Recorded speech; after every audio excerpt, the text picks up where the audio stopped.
Karalaitė ant žirnio. Buvo kartą karalaitis. Jis ieškojo savo pačios, bet norėjo gauti būtinai tikrą karalaitę. Beieškodamas išvažinėjo visą pasaulį, o visiškai tinkamos niekur negalėjo rasti.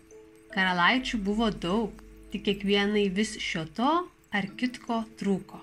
Pagaliau nieko nepešęs sugrįžo jis namo nuliūdęs ir susisielojęs, nes labai troško turėti tikrą karalaitę. Vieną vakarą buvo baisiai bjaurus oras, žaibavo, griaudė, lijo, net nosį baisu buvo iškišti. Tuo tarpu pabeldė kas į miesto vartus. Atidaryti nuėjo pats karalaitis. Prie vartų stovėjo karalaitė.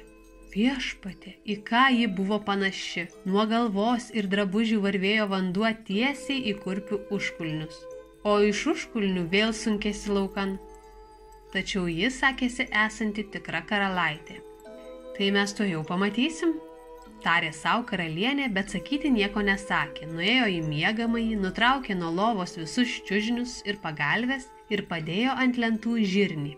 Ant žirnio užklojo 20 čiužinių, o ant jų dar 20 patalų. Į tą lovą naktį paguldė karalaitę. Rytą jos paklausė, kaip miegojusi. Oi, labai prastai, atsakė karalaitė. Beveik visą naktį nebuvau akių sudėjusi.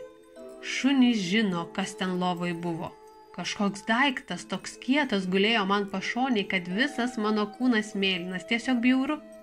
Iš to ir suprato, kad ji tikra karalaitė, nes pajuto žirnį per 20 čiužinių ir 20 patalų ant to vieno žirnio sukrautų. Tokio jautrumo tegalėjo būti viena karalaitė. Ir karalaitis ją vedė.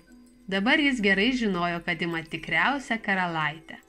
O tą žirnį nusiuntė į muziejų. Ten jis ir šiandien tebeguli, jei kartais kas nepavogė. Tik prašom nepamiršti, kad čia visai tikra istorija.